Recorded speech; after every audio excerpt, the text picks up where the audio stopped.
When people think of deadly wildlife, they think of predators, teeth, claws, stalking in the dark. They don't think of deer.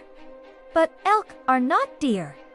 They are 700 pounds of muscle with antlers that can span 4 feet wide. And during certain times of the year, they become unpredictable. In 2015, in Estes Park, Colorado, a man stepped outside his home. It was autumn, rutting season, the time when bull elk compete for mates. Testosterone levels surge. Territory becomes everything, and perception changes. Witnesses later reported a bull elk had been lingering near the property. Agitated, pacing.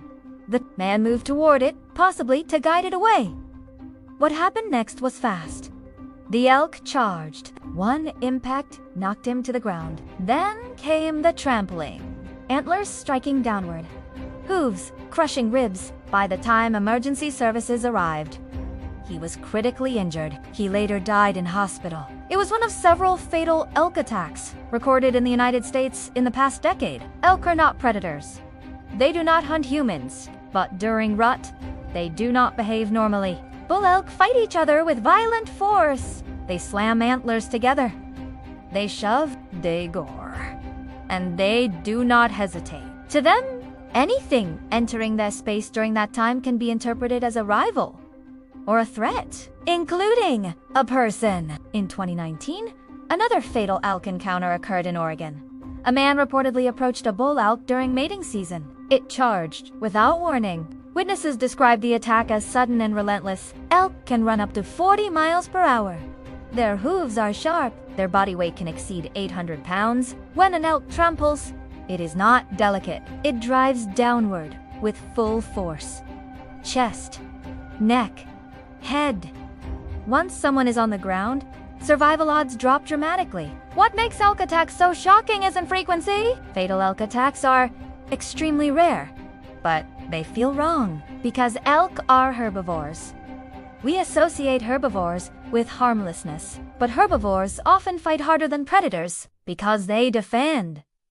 Predators calculate risk. Defensive animals react immediately, and reaction can be violent. Every year, during rutting season, park officials issue warnings.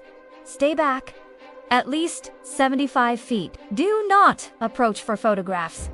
Do not attempt to scare them off. Do not interpret calmness as safety, because calm can flip in seconds. One of the most dangerous moments in wildlife interaction is familiarity. In places like Estes Park, elk roam through neighborhoods. People see them daily. They walk past parked cars, graze on lawns, stand near sidewalks. That visibility creates comfort. Comfort lowers caution. But during rut, bull elk are operating on instinct. Their brains are flooded with hormones. They are wired for competition, and anything upright and approaching can trigger aggression. Even wildlife experts have been injured. Even experienced hikers have misjudged distance. And once an elk commits to a charge, there is little time to react. Unlike bears or mountain lions, elk attacks don't involve stalking. There is no slow build. It is explosive. A burst of muscle, a lowering of antlers, a full-speed collision.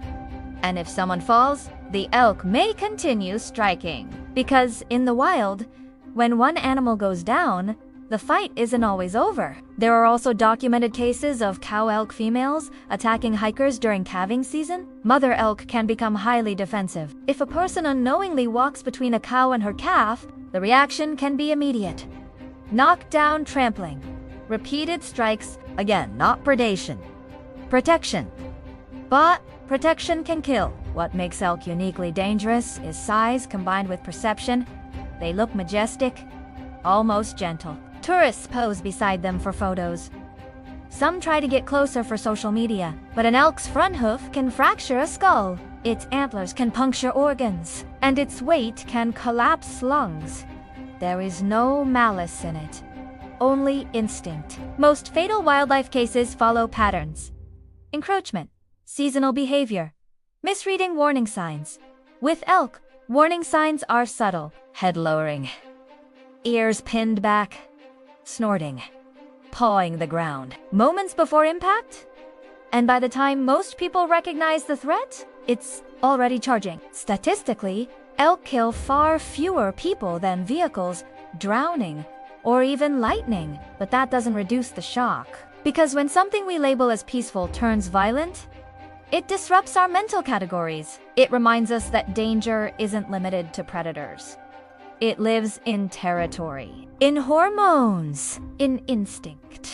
In Colorado alone, park rangers respond to dozens of aggressive elk incidents every year. Most end with injuries, bruises, broken bones, internal trauma. Some end worse.